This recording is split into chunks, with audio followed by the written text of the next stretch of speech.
Salut jeune pousse, c'est Tom le jardinier. Je sors de ma cuisine avec mon bac de compost et aujourd'hui je te parle du compost. Star du recyclage, le compost, ses vers de terre et ses micro-organismes sont une formidable usine à recycler des déchets organiques de toutes sortes. Et une fois décomposé, il est multifonction.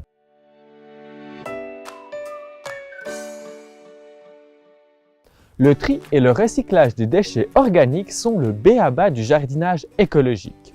Et aussi pratique. Avec le compostage, tu réduis utilement le volume de tes déchets au jardin et à la cuisine. Certains affirment qu'un bon tiers du volume de nos déchets ménagers sont compostables. Pour une bonne décomposition, je mélange au moins 2 tiers de déchets dits bruns. C'est des branchages, des branches broyées, des copeaux, des feuilles mortes qui se décomposent eux très lentement. Et 1 tiers de déchets verts, les herbes, les déchets de tonte, les déchets du jardin et les épluchures qui ont eux une décomposition plus rapide. Je te conseille de profiter de l'automne pour mettre en place ton aire de compostage. C'est le moment où tu as le plus de déchets au jardin et avec tes récoltes. Tu peux utiliser des palettes, de la toile plastique d'ombrage tendue entre 4 fers à béton plantés dans le sol ou un système en kit vendu dans le commerce. Le seul impératif, c'est d'avoir une bonne circulation d'air entre les matières à décomposer. Si tu n'es pas un pro du compostage, dépasse pas 1 mètre de haut, soit un tas d'environ 1 mètre cube. Le compost décomposé sert de fertilisant, de matériau de paillage et améliore la structure du sol au potager comme dans tout le reste du jardin.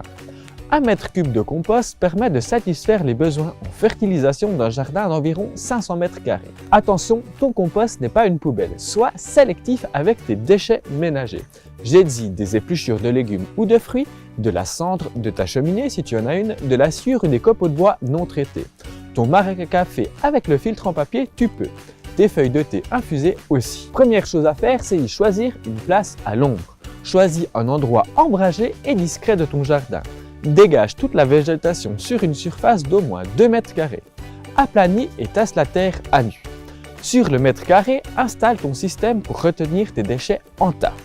Il est important qu'il y ait de l'air. L'oxygène est capital pour une bonne décomposition. L'air doit circuler tout autour de tes déchets. Surélève par rapport à la terre en disposant au fond une couche de branches enchevêtrées. Des déchets de taille par exemple. Tu peux alterner maintenant tes déchets en remplissant ton compost. Alterne avec des déchets verts comme des jeunes feuilles ou de la tonte de gazon et des matériaux contenant du bois, des matériaux plus ligneux. Maintenant, il te reste à arroser et à couvrir ton tas pour activer la décomposition.